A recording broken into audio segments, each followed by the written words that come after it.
Hey, I'd like to welcome you to another episode of Mission Matters. My name is Adam Torres, and if you'd like to be a guest on the show, just head on over to missionmatters.com and click on Be Our Guest to apply. Okay, so today I have Neil Levine on the line, and he is a partner and executive board member over at Marcum LLP. Neil, welcome to the show. Hey, thanks for having me, Adam. It's always a pleasure. All right, Neil. So we're getting ready for Atlantic City Microcap Conference. I think that you're going to be you're moderating a panel. Or are you on a panel? Like, tell me a little bit more about what's going on. Yes. So being one of the, I'll say, elder statesmen of the accounting industry at age 62, I've been around a long time. I've been at many. Wait, 62? That's a baby. I'm a baby. That's not elder statement. Yeah, well, compared to what I see in the industry, but I've done a lot of panels. I'm moderating a panel on Wednesday morning, trends in the microcap space. And I've invited some of my friends, both in the legal and other accounting firms, to be on the panel. So we always have a good time. Now, do you work often in the micro cap space? Is this one of your areas of focus? So I guess when I started doing the public work in 1999, I'll say I was with my own small firm. I guess we were 35 people. And we really were bottom feeders, so to speak. And we started off on the pink sheets and the gray sheets. And then, the microcap. So, yeah, I enjoy doing that. I enjoy taking some of these microcap companies up, let them uplist to the NASDAQ or the New York Stock Exchange. Yeah. It's always fun to take a small company and bring it to the top. Oh, that's got to be cool to see, especially when they start with you, and then they, you see the company do well, and then they get to rise up. What draws you to working with these CEOs and these types of companies? Like, is there anything specific that just keeps you in the game? Well, with the experience I have, and I'll say the Rolodex I have, I don't even know if that's a term anymore, but. It is. I got my audiences. My audiences are you. You're my audience. Yeah. So what happens, Adam, is I'll get these young companies, young CEOs or CFOs, and to add value, it's just not about, hey, can we do the audit? It's Levine. I call everybody by last name. It's, hey, Levine, can you introduce us to a hedge fund, or do you have a banker out there that can help us? Or what about an SEC law firm? So, I'd like to bring more to the table than just, hey, we can do this audit and move on to something else. It's always try to be something added value. Talk to me a little bit about the current regulatory environment. Anything is in your experience? Is it what's it like right now compared to historically for you? Yeah. So historically, when I had my own firm, I was in charge of the PCAOB inspection, and we always were happy, and we would say, hey, we got no comments. And that's how I would compete against other firms. Now it's tougher. Quality control is paramount for every firm. Staying up on technology, hiring the right people. Marcum just set up their own AI, artificial intelligence. So regulators are being really difficult. And what's making that difficult for us is the younger generation of today. To be a CPA, you got to get 150 hours of college in, which is a 5-year degree, not a 4-year degree anymore. So, the regulators, they're making it difficult. So a firm like Marcum with 4,400 people, the smaller firms are coming to me and saying, Levine, can you buy us? We don't have the technology. We don't have the quality. So it's tougher for the workers because we have to do a better job. And it's harder for the smaller firms to really stay in the business. So you may say, hey, Neil, what's Markham doing at a micro conference? You do 600 public companies. You guys have all the companies on NASDAQ. You're number 5 in the country. But yeah, we take these micro cap companies.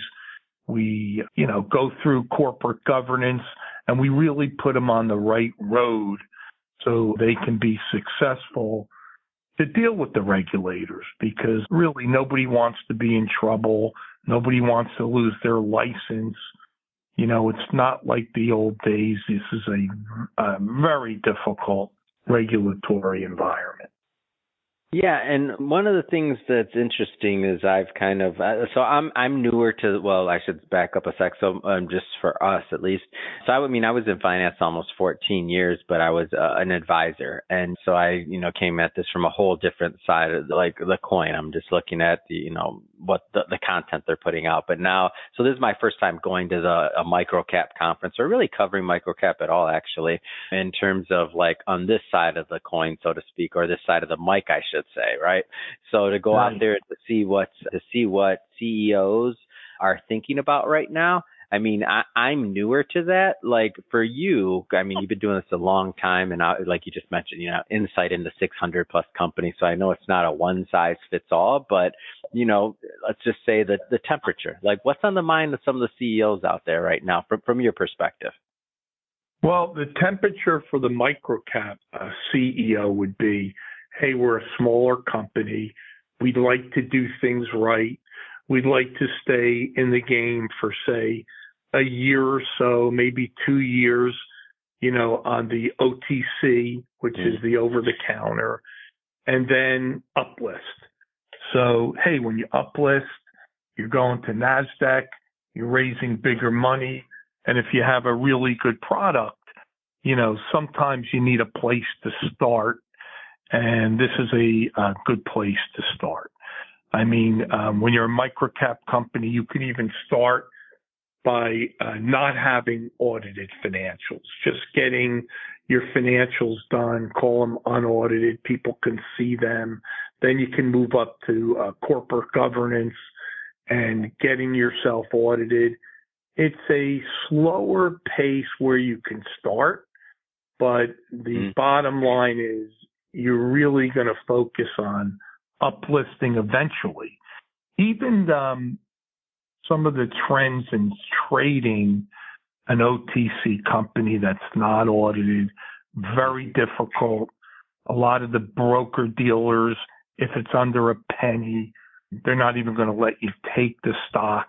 But it is a good place to park yourself, get some notoriety, eventually start filing audits, doing your 3 reviews, and then getting really the right accounting firm and bankers and lawyers to take you to the next level. But they're thinking, these CEOs, they have to get started. They may not have the infrastructure to go immediately to a bigger board, but it is a good way to start. One of my first companies, we took it from a bankruptcy probably in 2006. And I was fortunate. I rang the bell. We got them to the New York Stock Exchange. Amazing. And, I got to tell you, it was strange. I told everybody I was going to be on television. And, with the independence rules these days, they probably allowed it back then. But, I was on TV. People were calling me. They're like, Neil, we saw you. And I'm like, yeah, it's my company, meaning one of our companies. And I don't know if you ever been to the New York Stock Exchange, where they make you public. You're sitting in a room that's laden in gold tables. And it was really, I guess it's something a lot of people don't get to witness. Yeah. When you go public and you're on the NASDAQ, it's all computerized. So you're behind a screen and all the computers are doing everything. But with the New York Stock Exchange, there's people running around. And there was a lot of excitement, and I'll never forget that. Yeah. Wow. I've been having this discussion kind of often since I've been going down, and covering this story and covering the conferences, the concept of some of these, newer entrepreneurs, or no, I shouldn't say newer entrepreneurs, but individuals making the decision of whether to take, private equity, whether they go public, whether if they want to, that other responsibility. Obviously, there's a lot of factors here. So this is not a loaded question by far, not meant to be. But have you noticed, like from from your vantage point, like any thoughts on that? Like whether, CEOs or things like that are thinking because of the regulatory environment specifically, and that's where that question comes from, by the way, is it even worth it? Or if they could raise money otherwise, should they go, another route? Like any thoughts on that? Very difficult to raise money as a private company. As you know, the investment right now, it's 2024 for context for everybody that's listening to this in the future, especially right now, January 2024. Yeah, there's, if you go public, you're using other people's money. Maybe you can get more money. It's all about the infrastructure because these microcap companies, they may have an idea. There may be 3 people, there may be 20 people. Private equity really would not be something that they would do in their infancy. But they could do, I've seen a few of these private companies to raise money. They've been doing ESOPs lately, which is where the employees sign, the company goes to a bank, the bank funds them and they sell to the employees. But even that has been very slow. So what I've seen going into 2024, I've seen a lot more activity. These microcap companies, they're doing reverse mergers again. They're looking for SPACs, which are companies that already have money and they need a company with a great idea immediately before their term expires. But basically, if I had my own company and I needed to grow it, why not use other people's money if you really believe in it? And this way, the investors, they have a way out, right? You give a guy stock. He says, Levine, I don't like this idea after 2 years. And he can sell his stock. He can get out. I'm talking investors. Yeah. If you're a private company, the first thing they're always asked is, if I put money in, how do I get out and when can I get out? Just in case you need to get out. So that has been a long time discussion when you go public as a small company, and it's still the same question. It's like, why should I put money in your company? Is this a 5-year play? Is this a 2-year play? Are you going to be able to build your infrastructure to be acquired? And that's where a PE could come in, once there's really good establishment, because PE's looking for, quite an EBITDA, maybe $5 million or up. So last question here, Neil. Sure. You've mentioned this multiple times, and I'd like to maybe get your input you to elaborate a little bit further here. Like the importance of the team that these CEOs are surrounding themselves with, whether it's their accountant, their lawyer, like all of these other components that you're mentioning. Like, talk to me about the team. Yeah, so important, because with quality control and corporate governance, you're going to want the right accounting firm. You're going to want to pay the right accounting firm. With the regulatory environment, you'll see many, many firms really being barred for 5 years, 3 years. It's really tough.